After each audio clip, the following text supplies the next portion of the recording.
Hello, everyone. Welcome back. Thank you all so much for joining me this morning. And we're going to continue talking about America's problems. We have already covered at least the three of the main problems faced by the United States. We want to continue talking about this for a few more minutes. I really want to thank you. Healthcare cost is definitely another problem that is faced by the United States. Healthcare cost is increasing uh, every day, and people are not able to afford quality healthcare because of its high cost, and it needs to be reduced.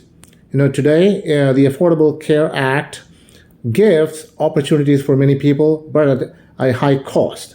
We want to either reform or repeal this and to make a new one. We just want to rip this into shreds. That's what we need to do. I'm highly encouraging the Washington politicians to stand for another healthcare law, and that's what we need to do. And I hope you will do that. We want to allow our senior citizens to have the ability to have access to quality healthcare, and they are able to afford it to the maximum extent. Some of these senior citizens are facing challenges when it comes to purchasing prescription drugs because of its high cost. We want to work with the drug manufacturing companies and provide them with incentives and tax credits so that they can reduce reduce the prices of their products, reduce the price of the drugs that they manufacture. If we are able to do that, and we can definitely assist these people that are suffering from paying high price or high premium for their healthcare, for their healthcare. So we just definitely want to work on healthcare. And the next one I'd like to talk about today is the national debt and budget deficit. We have never been able to balance our budget. That is the reason why we are creating national debt, and our national debt is increasing every day. We pay $2 billion in interest, and it stands at $30 trillion today. Most of it is owned by China, and we want to pay down towards our national debt. And if we can do that, we're talking about eliminating the national debt within the next 30 years. If we are able to start, it is not a viable idea to increase tax on people. We want to keep we want to keep our tax brackets at the time, the brackets that we have at the moment. And it is definitely a good idea to increase taxes on the wealthy rather than providing them with a tax cut. They may be infuriated. They pay a lot of tax, that's true. But at the same time, you need to understand that you make a lot of money. The more money you make, the more money you have to pay for taxes. You are subject to massive taxation if you make a lot of money. That's where we get our revenue from. The most tax revenue is generated from the wealthy people. So national debt is definitely a problem that needs to be considered, that needs to be addressed. And Washington politicians we're not really standing to reduce national debt because they didn't really care about it. Their surplus spending was one of the reasons why we have increased national debt in this country. That needs to be reduced. We want to reduce the gap between the percentage of import and the percentage of import and export. So we want to reduce the gap. So we want to make sure that we balance it between, we balance our export and import. That's what we need to do. It's very important. Income and wealth inequality. So when it comes to income, we're talking about a huge gap between the wealthy and the poor. So that needs to be changed. If we can do that, we're talking about reducing the income inequality in this country. The median income in this country is $70,000. And we have a lot of middle class population in this country that make a lot of money. They have a good they have a good way of living a productive, like or prolific life in this country, as opposed to those people that fall at the bottom of the ladder, and that needs to be addressed. So we want to reduce the gap between the high income generating people and the low income generating people. If we are able to do that, we are talking about the reducing income inequality in this country. And we also want to focus on bringing our minimum wage to a desired level. I think our national minimum wage stands at 7.25, and that needs to change because we're talking about currency depreciation. So it is time for us to address that issue. We want to bring it up to at least $15 an hour. That's what I would do because people need money. They want to engage in economic activities. They want to purchase food and other commodities. It's very important that they do. I mean, we allow them to do that. The government, it has to come from the government level.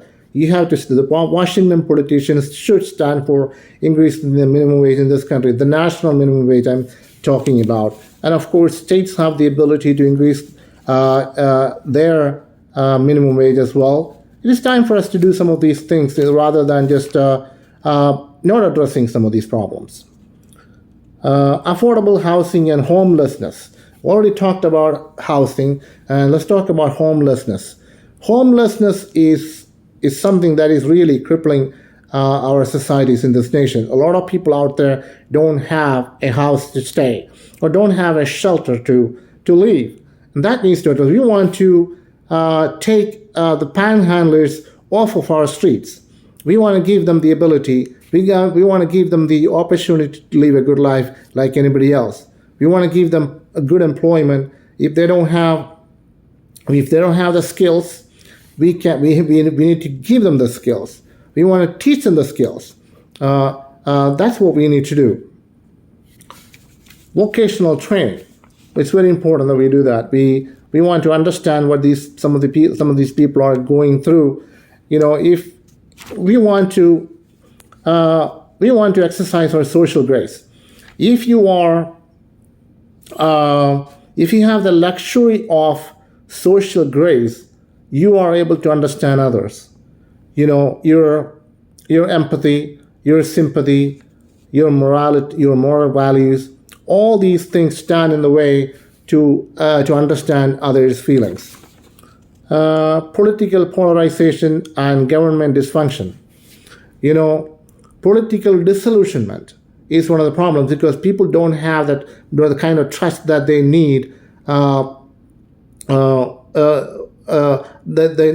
don't trust the government very much because they lost the confidence because of what these politicians are standing for. They don't have the confidence anymore. Political disillusionment is very prevalent in America. People don't trust the government. There's nothing wrong with it. Nobody can blame them for that. You are entitled to your opinion, and you're absolutely right. You cannot trust the government because the very people that you entrusted with the responsibility to carry out the very duties in Washington, D.C., the politicians are really not doing it. And you have the right to be be in that position. In other words, political polarization, and I believe that today America is liberally polarized. More people that have the liberal ideas as opposed to conservatism. It used to be conservatively polarized, but today I think that it is more. People are more in support of a liberal ideology in this country, and because of various reasons. Because some people cannot stand our foundational values. That is very wrong when you really think about it. I'm a conservative politician. I stand for the forefathers' intentions and the values that we have in this country, the values that we obtained through our activities, through our cultural processes, and we want to stand for that. And I am highly encouraging you, if you are a centrist, if you have moderate political ideologies, you want to understand the difference between conservatism and liberalism and all other ideologies that we have. And you have to stand for what is right, what is acceptable, and all those things.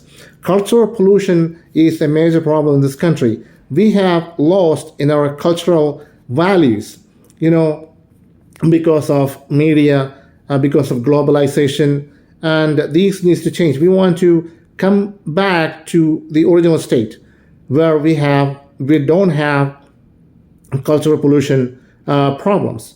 In our schools, we want to teach our students so that they will be able to avoid cultural pollution. They want to retain their cultural values. They get that from their parents, from their grandparents, from their culture, from their families.